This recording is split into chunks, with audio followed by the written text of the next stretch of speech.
ನೋಡಿ, ನಿಮಗೆ ಈ ಒಂದು ಇಂಪಾರ್ಟೆಂಟ್ ಪಾಯಿಂಟನ್ನು ಹೇಳ್ತೀವಿ. ಸುಹಾಸ ಶೆಟ್ಟಿಯನ್ನ ಕೊಲೆ ಮಾಡೋದಕ್ಕೆ ಆರೋಪಿಗಳು ಅಂದರೆ ಹಂತಕರು ಯಾವ ರೀತಿಯಾಗಿ ಸ್ಕೆಚನ್ನು ಹಾಕಿದ್ರು, ಇದಕ್ಕೆ ಕಾರಣ ಏನು, ಇವರ ಪ್ಲಾನ್ ಹೇಗಿತ್ತು ಅಂತೇಳಿ ಡೀಟೇಲ್ ಆಗಿ ಹೇಳ್ತಾ ಹೋಗೋಣ. ಈಗ ಇದರಲ್ಲಿ ಇರುವಂಥ ಮೊದಲನೇ ಅಂತ ಆರೋಪಿ ಹೆಸರು ಕೇಳಿ ಬರ್ತಾ ಇರೋದು ಅಬ್ದುಲ್ ಸಫ್ವಾನ್ ಅಂತೇಳಿ. 29 ವರ್ಷದ ವ್ಯಕ್ತಿ ಈತ ಮಂಗಳೂರಿನ ಶಾಂತಿಗುಡ್ಡೆ ನಿವಾಸ. ಈತ ಡ್ರೈವರ್ ಆಗಿ ಕೆಲಸ ಮಾಡ್ಕೊಂಡಿದ್ದ. 2023ರಲ್ಲಿ ಈ ಸಫ್ವಾನ್ ಮೇಲೆ ದಾಳಿ ಮಾಡಲಾಗುತ್ತೆ. ದಾಳಿ ಮಾಡಿದಂಥ ಸಂದರ್ಭದಲ್ಲಿ ಈತ ಬಚಾವ್ ಆಗ್ತಾನೆ. ಅದಾದಮೇಲೆ ಸುಹಾಸ್ ಶೆಟ್ಟಿ ಆಪ್ತರು ದಾಳಿ ಮಾಡೋದು. ಆ ಸಂದರ್ಭದಲ್ಲಿ ಸುಹಾಸ್ ಶೆಟ್ಟಿ ಆಪ್ತರು ದಾಳಿ ಮಾಡೋದು. ಆ ದಾಳಿ ಮಾಡಿದ ಬಳಿಕ ಆತ ಬಚಾವ್ ಆಗ್ತಾನೆ. ಎಲ್ಲಿ ತನ್ನ ಮೇಲೆ ಮತ್ತೊಮ್ಮೆ ಅಟ್ಯಾಕ್ ಮಾಡ್ಬಿಡ್ತಾರೋ ಅನ್ನೋ ಆತಂಕದಲ್ಲೇ ಇದ್ದಂಥ ಈತ ನಿಹಾಜ್ ಅನ್ನೋನ ಕಾಂಟ್ಯಾಕ್ಟ್ ಮಾಡ್ತಾನೆ. ನಿಯಾಜ್ಗೆ 28 ವರ್ಷ. ಈತ ಕೂಡ ಮಂಗಳೂರಿನ ಶಾಂತಿಗುಡ್ಡ ನಿವಾಸಿ.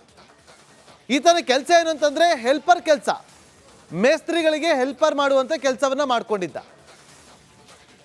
ಈ ಸಫ್ವಾನ್ ಇದ್ನಲ್ಲ, 2023ರಲ್ಲಿ ಹಲ್ಲೆ ಆಗಿತ್ತಲ್ಲ, ಸುಹಾನ್ ಶೆಟ್ಟಿ ಆಪ್ತರು ಅಟ್ಯಾಕ್ ಮಾಡಿದ್ರಲ್ಲ, ಆತನ ಸ್ನೇಹಿತ ಈ ನಿಯಾಜ್.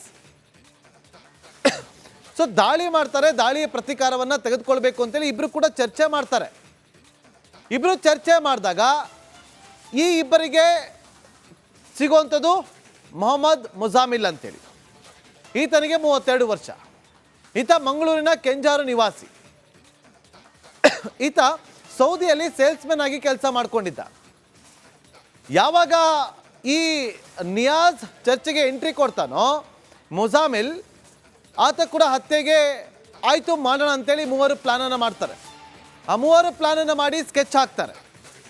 ಆಗ ಈತನಿಗೆ ಸಿಗೋದೆ 27 ವರ್ಷದ ಆದಿಲ್ ಮೆಹರೂಫ್. ಈತ 2022ರಲ್ಲಿ ಹತ್ಯೆಯಾದಂಥ ಫಾಜಿಲ್ನ ತಮ್ಮ. ಸುಹಾಸ್ ಶೆಟ್ಟಿ ಕೊಲೆ ಮಾಡಿದ್ನಲ್ಲ 2022ರಲ್ಲಿ ಫಾಜಿಲ್, ಆತನ ತಮ್ಮನೇ ಆದಿಲ್ ಮೆಹರೂಫ್.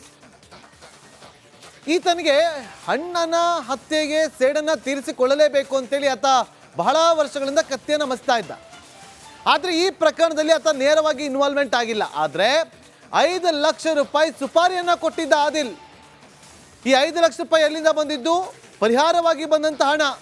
ಅದರಲ್ಲಿ 3 ಲಕ್ಷನ ಕೊಟ್ಟಿದ್ದ ಅಂತೇಳಿ ತನಿಖೆ ಸಂದರ್ಭದಲ್ಲಿ ಗೊತ್ತಾಗ್ತಾ ಇದೆ. ನೇರವಾಗಿ ಕೊಲೆ ಮಾಡುವಾಗ ಆದಿಲ್ ಇರಲಿಲ್ಲ, ಆದರೆ ಸುಪಾರಿಯನ್ನು ಕೊಟ್ಟಿದ್ದ, ಹಣವನ್ನು ಕೂಡ ಕೊಟ್ಟಿದ್ದ. ಸೊ ಅದಾದ ಬಳಿಕ ಇನ್ನೊಬ್ಬ ಆಡ ಆಗೋದು ಕಲಂದರ್ ಶಫಿ, 31 ವರ್ಷದ ವ್ಯಕ್ತಿ, ಮಂಗಳೂರಿನ ಕಳವಾರು ನಿವಾಸಿ, ಸೇಲ್ಸ್ಮನ್ ಆಗಿ ಕೆಲಸ ಮಾಡ್ಕೊಂಡಿದ್ದ. ಸೊ ಕಲಂದರ್ ಬಗ್ಗೆ ಸ್ಕೆಚ್ ಬಗ್ಗೆ ಮಾಹಿತಿ ಸಿಗುತ್ತೆ. ಸುಹಾಸ್ ಹತ್ಯೆಗೆ ಈತ ಕೈ ಜೋಡಿಸ್ತಾನೆ. ಇವರೆಲ್ಲ ಕೈ ಜೋಡಿಸಿದ ಬಳಿಕ ಚಿಕ್ಕಮಗಳೂರು ಮೂಲದ 19 ವರ್ಷದ ರಂಜಿತ್ನ ಕಾಂಟ್ಯಾಕ್ಟ್ ಮಾಡ್ತಾರೆ. ನಿಯಾಜ್ ಇದ್ದನಲ್ಲ A2 ಆರೋಪಿ, ಆತನ ಸ್ನೇಹಿತನಾಗಿದ್ದ ಈ ರಂಜಿತ್. ಈತ ಕಾರ್ ಚಾಲಕನಾಗಿ ಕೆಲಸ ಮಾಡ್ಕೊಂಡಿದ್ದ. ನಿಯಾಜ್ ಹತ್ಯೆ ಮಾಡೋದ್ರ ಬಗ್ಗೆ ಮಾಹಿತಿಯನ್ನು ಕೊಟ್ಟಿದ್ದ ಈ ರಂಜಿತ್ಗೆ. ಈ A1 ಸಫ್ವಾನ್ ಮನೆಗೆ ಈತನನ್ನ ಕರೆಸ್ಕೊಳ್ತಾರೆ, ರಂಜಿತನ್ನ. 15 ದಿನದ ಹಿಂದೆ ಸುಹಾಸ್ ಮೇಲೆ ನೀವು ನಿಗಾ ಇಡಬೇಕು, ಒಂದು ರೀತಿಯಲ್ಲಿ ಗೂಢಾಚರಿಕೆಯನ್ನು ಮಾಡಬೇಕು ಅಂತೇಳಿ ಈತನನ್ನ ಮನೆಗೆ ಕರೆಸ್ಕೊಂಡು ಆತನಿಗೆ ಒಂದಷ್ಟು ಮಾಹಿತಿಯನ್ನು ಕೊಡ್ತಾರೆ. ಆಗ ಆ್ಯಡ್ ಆನ್ ಆಗೋದೇ ನಾಗರಾಜ್, 20 ವರ್ಷದ ವ್ಯಕ್ತಿ, ಚಿಕ್ಕಮಗಳೂರಿನ ಮಾವಿನಕೆರೆ ನಿವಾಸಿ. ಈತ ಶಾಮಿಯಾನ ಅಂಗಡಿಯಲ್ಲಿ ಕೆಲಸ ಮಾಡ್ಕೊಂಡಿದ್ದ. ರಂಜಿತ್ ಜೊತೆ ನಾಗರಾಜ್ ಕೂಡ ಬರ್ತಾನೆ ಅವತ್ತು. ಸುಹಾಸ್ ಬಗ್ಗೆ ಇವರಿಬ್ಬರು ಸೇರಿಕೊಂಡು ಮಾಹಿತಿಯನ್ನು ಕಲೆ ಹಾಕ್ತಾರೆ. ಸುಹಾಸ್ ಶೆಟ್ಟಿ ಎಲ್ಲಿ ಹೋಗ್ತಾನೆ, ಎಲ್ಲಿ ಬರ್ತಾನೆ, ಯಾವಾಗ ಒಬ್ಬನೇ ಇರ್ತಾನೆ, ಯಾರನ್ನ ಕಾಂಟ್ಯಾಕ್ಟ್ ಮಾಡ್ತಾನೆ, ಯಾವ ಸಮಯದಲ್ಲಿ ಮನೆಯಿಂದ ಹೊರಗಡೆ ಹೋಗ್ತಾನೆ, ಇದೆಲ್ಲದರ ಬಗ್ಗೆ ಮಾಹಿತಿಯನ್ನು ಕಲೆಕ್ಟ್ ಮಾಡಿ ಕೊಡ್ತಾರೆ. ಮತ್ತೊಬ್ಬ ಆರೋಪಿ ಮೊಹಮ್ಮದ್ ರಿಜ್ವಾನ್, 28 ವರ್ಷ, ಮಂಗಳೂರಿನ ಜೋಕಟ್ಟೆ ನಿವಾಸಿ. ಈತ A1 ಆರೋಪಿ ಇದನ್ನಲ್ಲ ಸಫ್ವಾನ್, ಆತನ ಆಪ್ತನಾಗಿದ್ದಂಥವನು ಈ ಮೊಹಮ್ಮದ್ ರಿಜ್ವಾನ್. ಸೌದಿಯಲ್ಲಿ ಕೆಲಸ ಮಾಡ್ತಾ ಇದ್ದ ಈತ. ಈತನ ಕೈವಾಡ ಇದೆ ಸುಹಾಸ್ ಹತ್ಯೆಯಲ್ಲಿ ಅಂತೇಳಿ ಈಗ ಶಂಕೆ ಕೂಡ ವ್ಯಕ್ತವಾಗ್ತದೆ. ಈ ರೀತಿಯಾಗಿ ಅಷ್ಟ ದಿಗ್ಬಂಧನ ಕೂಡ ಏರಲಾಗಿತ್ತು. ನೋಡಿ, ನಿಮಗೆ ಈ ಒಂದು ಇಂಪಾರ್ಟೆಂಟ್ ಪಾಯಿಂಟನ್ನು ಹೇಳ್ತೀವಿ. ಸುಹಾಸ್ ಶೆಟ್ಟಿಯನ್ನ ಕೊಲೆ ಮಾಡೋದಕ್ಕೆ ಆರೋಪಿಗಳು ಅಂದರೆ ಹಂತಕರು ಯಾವ ರೀತಿಯಾಗಿ ಸ್ಕೆಚನ್ನು ಹಾಕಿದ್ರು, ಇದಕ್ಕೆ ಕಾರಣ ಏನು, ಇವರ ಪ್ಲಾನ್ ಹೇಗಿತ್ತು ಅಂತೇಳಿ ಡೀಟೇಲ್ ಆಗಿ ಹೇಳ್ತಾ ಹೋಗೋಣ. ಈಗ ಇದರಲ್ಲಿ ಇರುವಂಥ ಮೊದಲನೇ ಅಂತ ಆರೋಪಿ ಹೆಸರು ಕೇಳಿ ಬರ್ತಾ ಇರೋದು ಅಬ್ದುಲ್ ಸಫ್ವಾನ್ ಅಂತೇಳಿ. 29 ವರ್ಷದ ವ್ಯಕ್ತಿ ಈತ ಮಂಗಳೂರಿನ ಶಾಂತಿಗುಡ್ಡೆ ನಿವಾಸ. ಈತ ಡ್ರೈವರ್ ಆಗಿ ಕೆಲಸ ಮಾಡ್ಕೊಂಡಿದ್ದ.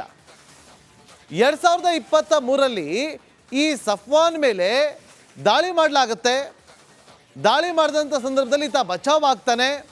ಅದಾದಮೇಲೆ ಸುಹಾಸ್ ಶೆಟ್ಟಿ ಆಪ್ತರು ದಾಳಿ ಮಾಡೋದು. ಆ ಸಂದರ್ಭದಲ್ಲಿ ಸುಹಾಸ್ ಶೆಟ್ಟಿ ಆಪ್ತರು ದಾಳಿ ಮಾಡೋದು.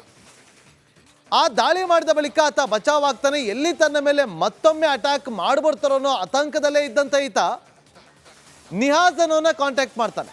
ನಿಯಾಜ್ಗೆ 28 ವರ್ಷ. ಈತ ಕೂಡ ಮಂಗಳೂರಿನ ಶಾಂತಿಗುಡ್ಡ ನಿವಾಸಿ. ಈತನ ಕೆಲಸ ಏನು ಅಂತಂದರೆ ಹೆಲ್ಪರ್ ಕೆಲಸ, ಮೇಸ್ತ್ರಿಗಳಿಗೆ ಹೆಲ್ಪರ್ ಮಾಡುವಂಥ ಕೆಲಸವನ್ನು ಮಾಡ್ಕೊಂಡಿದ್ದ. ಈ ಸಫ್ವಾನ್ ಇದ್ನಲ್ಲ, 2023ರಲ್ಲಿ ಹಲ್ಲೆ ಆಗಿತ್ತಲ್ಲ, ಸುಹಾನ್ ಶೆಟ್ಟಿ ಆಪ್ತರು ಅಟ್ಯಾಕ್ ಮಾಡಿದ್ರಲ್ಲ, ಆತನ ಸ್ನೇಹಿತ ಈ ನಿಯಾಜ್. ಸೊ ದಾಳಿ ಮಾಡ್ತಾರೆ. ದಾಳಿಯ ಪ್ರತೀಕಾರವನ್ನು ತೆಗೆದುಕೊಳ್ಬೇಕು ಅಂತೇಳಿ ಇಬ್ಬರು ಕೂಡ ಚರ್ಚೆ ಮಾಡ್ತಾರೆ. ಇಬ್ಬರು ಚರ್ಚೆ ಮಾಡಿದಾಗ ಈ ಇಬ್ಬರಿಗೆ ಸಿಗುವಂಥದ್ದು ಮೊಹಮ್ಮದ್ ಮುಜಾಮಿಲ್ ಅಂತೇಳಿ. ಈತನಿಗೆ 32 ವರ್ಷ. ಈತ ಮಂಗಳೂರಿನ ಕೆಂಜಾರು ನಿವಾಸಿ. ಈತ ಸೌದಿಯಲ್ಲಿ ಸೇಲ್ಸ್ಮನ್ ಆಗಿ ಕೆಲಸ ಮಾಡ್ಕೊಂಡಿದ್ದ.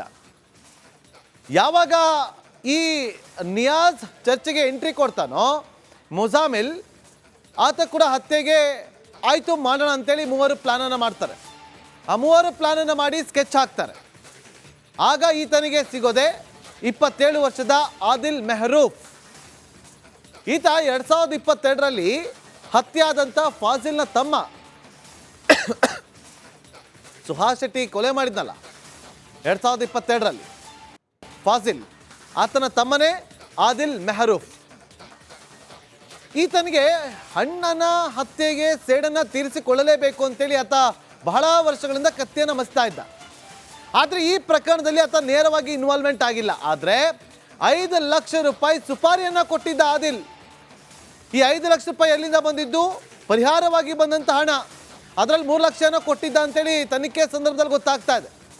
ನೇರವಾಗಿ ಕೊಲೆ ಮಾಡುವಾಗ ಆದಿಲ್ ಇರಲಿಲ್ಲ, ಆದರೆ ಸುಪಾರಿಯನ್ನು ಕೊಟ್ಟಿದ್ದ, ಹಣವನ್ನು ಕೂಡ ಕೊಟ್ಟಿದ್ದ. ಸೊ ಅದಾದ ಬಳಿಕ ಇನ್ನೊಬ್ಬ ಆಡ ಆಗೋದು ಕಲಂದರ್ ಶಫಿ, 31 ವರ್ಷದ ವ್ಯಕ್ತಿ, ಮಂಗಳೂರಿನ ಕಳವಾರು ನಿವಾಸಿ, ಸೇಲ್ಸ್ಮನ್ ಆಗಿ ಕೆಲಸ ಮಾಡ್ಕೊಂಡಿದ್ದ. ಸೊ ಕಲಂದರ್ ಬಗ್ಗೆ ಸ್ಕೆಚ್ ಬಗ್ಗೆ ಮಾಹಿತಿ ಸಿಗುತ್ತೆ. ಸುಹಾಸ್ ಹತ್ಯೆಗೆ ಈತ ಕೈ ಜೋಡಿಸ್ತಾನೆ. ಇವರೆಲ್ಲ ಕೈ ಜೋಡಿಸಿದ ಬಳಿಕ ಚಿಕ್ಕಮಗಳೂರು ಮೂಲದ 19 ವರ್ಷದ ರಂಜಿತ್ನ ಕಾಂಟ್ಯಾಕ್ಟ್ ಮಾಡ್ತಾರೆ. ನಿಯಾಜ್ ಇದ್ದನಲ್ಲ A2 ಆರೋಪಿ, ಆತನ ಸ್ನೇಹಿತನಾಗಿದ್ದ ಈ ರಂಜಿತ್. ಈತ ಕಾರ್ ಚಾಲಕನಾಗಿ ಕೆಲಸ ಮಾಡ್ಕೊಂಡಿದ್ದ. ನಿಯಾಜ್ ಹತ್ಯೆ ಮಾಡೋದ್ರ ಬಗ್ಗೆ ಮಾಹಿತಿಯನ್ನು ಕೊಟ್ಟಿದ್ದ ಈ ರಂಜಿತ್ಗೆ.